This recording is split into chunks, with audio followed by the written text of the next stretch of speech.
Salut à tous, je vous présente un autre couteau de La Rochelle, de la coutellerie La Rochelle, enfin coutellerie La Rochelle, salon La Rochelle, un couteau de Michel Vitisca. Alors je vous avais là aussi déjà présenté un couteau de Michel, qui est dans la Vienne, qui fait des couteaux extraordinaires aussi, et là on est sur un couteau, c'est un modèle que j'avais déjà, mais là il est avec des finitions différentes, c'est le modèle hard. Voilà, je vous présente la fiche. Roulement à billes. On est sur un Damas Échelle d'Achim Wirtz. Donc c'est un forgeron allemand qui est très connu dans le métier. Le bois de fer est un bois de fer d'Arizona, platine, les entretoises, tout ça sont guillochés. Je vais vous faire voir le guillochage. Voilà, platines sont titane, et puis les dimensions, et le lacet. Donc à chaque fois que vous achetez un couteau chez Michel, vous avez cette petite fiche, ce certificat en fait, qui vous permet de retrouver les détails du couteau.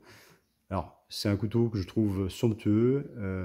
C'était la tête de pont qu'ils mettaient en vente sur le salon. C'est vraiment un très très beau modèle. Le bois de fer est terrible. L'acier est magnifique. Et, bon, la forme forcément est très belle aussi. Et cet acier est vraiment superbe. Donc c'est un acier à base de carbone, en fait, hein, il est assez foncé. Et en fait, il est constitué, on le voit, de 3 couleurs, 3 aciers différentes, en fait, pour donner ces nuances. Et comme on est sur une émouture qui est partielle, eh bien on a le plat de l'acier là qui donne un motif, et puis après c'est vague là, en fonction de l'émouture. Toujours son logo, le M et le V posés dessus de Michel Vitisca, le montage par vis, et ces magnifiques plaquettes qui sont terribles. Et ce ressort qui est assez particulier, enfin cette fausse pièce, le backspacer, que j'avais vu sur un autre de ces couteaux, que je trouvais vraiment sympathique, quoi. On n'est pas sur un guillochage proprement dit, mais on est sur cette fausse pièce, un peu cette colonne vertébrale qui ressort, et qui est vraiment très jolie, et qui fait en même temps le passe dragon. Et le détail aussi du passe dragon avec cette découpe là, en forme de triangle là, dedans, et c'est vraiment... j'ai pas une belle lumière par contre.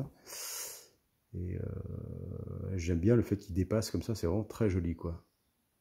Platine sans titane comme d'habitude. Et puis on est sur un liner look.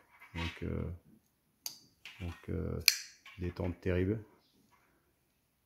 Très bel acier. Et le manche, enfin ouais, l'ensemble est vraiment très joli, quoi. Je vous présente l'autre que j'avais, son petit frère que j'avais déjà présenté. Ça c'est le même modèle. Et j'ai normalement le troisième que j'avais présenté aussi, je crois, il me semble, qui est un autre modèle de chez lui. Voilà un petit peu les 3 modèles de chez Michel. Alors Michel prend quelques commandes encore. Il a commencé à sortir, pour ceux qui préfèrent l'inox, quelques lames en inox, en RW34. Il en présentait sur le salon. Il lui reste d'ailleurs peut-être quelques, au moment où je vous parle, peut-être quelques modèles encore disponibles. Et c'est toujours magnifique ce qu'il fait, c'est vraiment superbe, c'est vraiment des très très beaux couteaux, quoi. Donc vous pouvez encore lui passer, il prend des commandes par contre, donc vous allez sur le site internet ou sur Facebook, vous allez retrouver ses parutions et vous pouvez lui faire un message après sur les modèles qui vous intéressent. Je sais que certains l'ont déjà contacté, parce que je l'ai eu au téléphone, il m'a dit que certains lui avaient déjà demandé de refaire le même. Ça ne sera jamais le même, mais bon, c'est pas grave. Mais ce bois de fer est terrible. Donc ça, c'est un bois de fer qu'il a fait venir d'Allemagne. Et la lame vient d'Allemagne aussi d'ailleurs, entre guillemets, parce que c'est un forgeron, coutelier allemand qui forge ce type de Damas. Et le bois de fer d'Arizona, alors pour donner une explication, c'est le bois de fer le plus dur quasiment au monde. En fait, c'est un bois de fer qui est très très dur. Et, il a un point de dureté qui a plus de 1, c'est-à-dire qu'il coule. Bois de fer qui est extrêmement résistant, c'est pour ça qu'on l'appelle le bois de fer. Et dans le désert de l'Arizona, parce que c'est un bois qui pousse très lentement, dans des conditions très ardues, et très dures en fait, et donc du coup il devient très dur parce qu'il pousse très lentement en fait, quoi. C'est pour ça qu'il est extrêmement dur, qu'il est utilisé en coutellerie, et vraiment, wow, c'est vraiment très très beau. En loupe comme ça, c'est le premier. J'en avais un bois de fer, mais pas en loupe. Mais là, c'est vraiment terrible. Donc voilà, ce très beau couteau de Michel.